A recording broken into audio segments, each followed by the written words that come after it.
নূর education Bangla চ্যানেলে আপনাদেরকে স্বাগত জানাই। আজকের ক্লাস হচ্ছে কাইন্ড অফ সেন্টেন্স, সেন্টেন্সের প্রকারভেদ।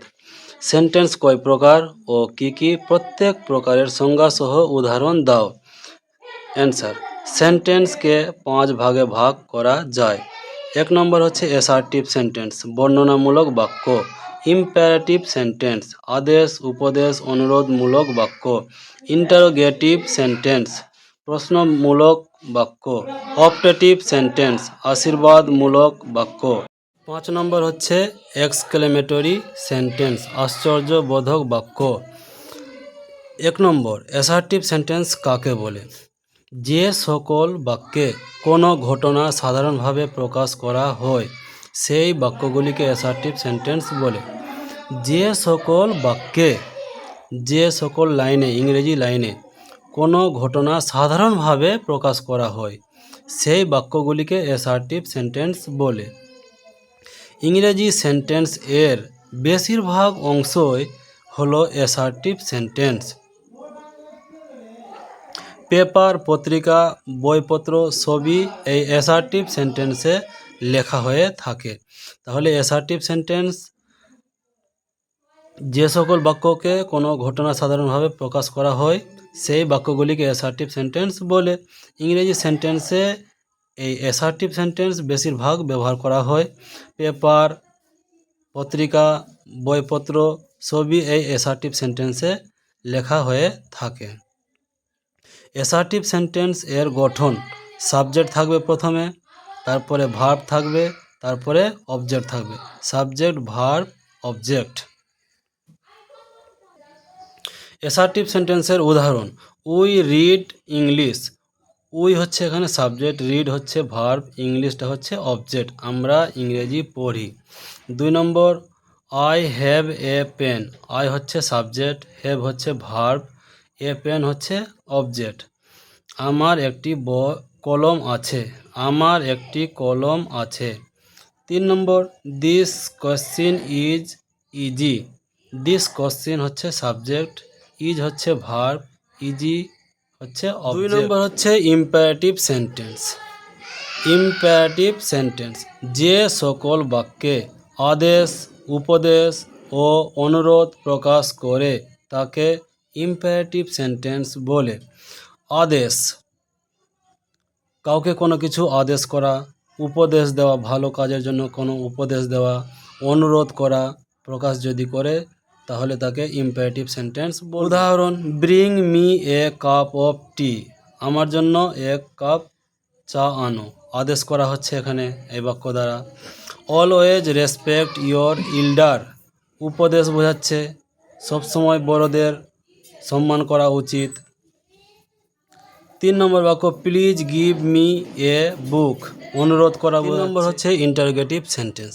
যে সকল বাক্যে কোনো প্রশ্ন জিজ্ঞাসা করা হয় তাকে ইন্টারোগেটিভ সেন্টেন্স বলে।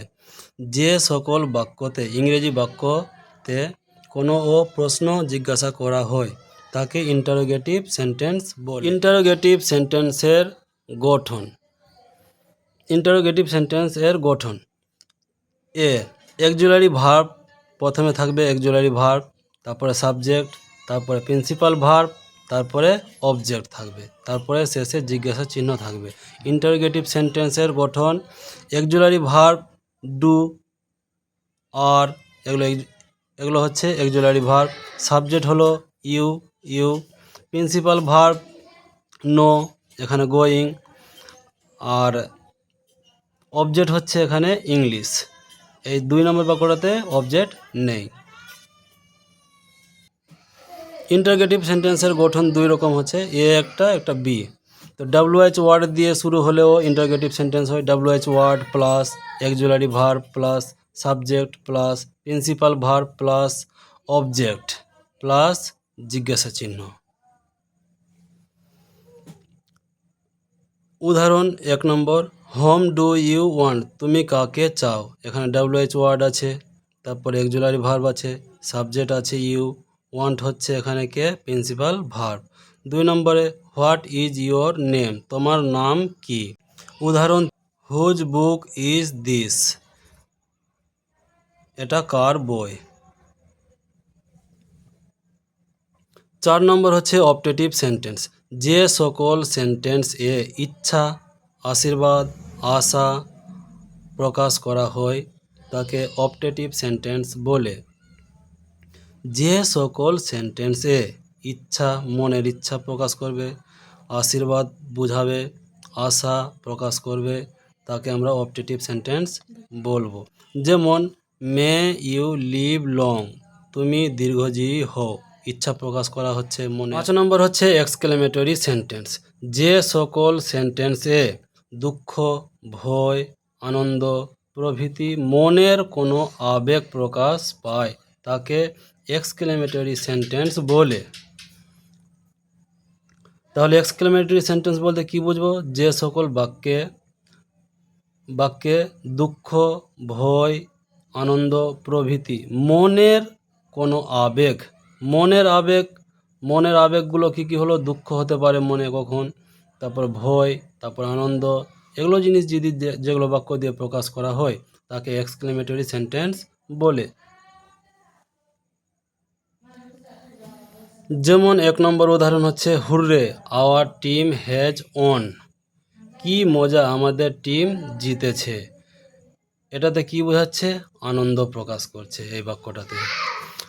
2 নম্বর বাক্য হচ্ছে how happy we are here, আমরা এখানে কত সুখে আছি। এখানে কি বোঝাচ্ছে? মনের আবেগের মধ্যে আনন্দ বোঝাচ্ছে।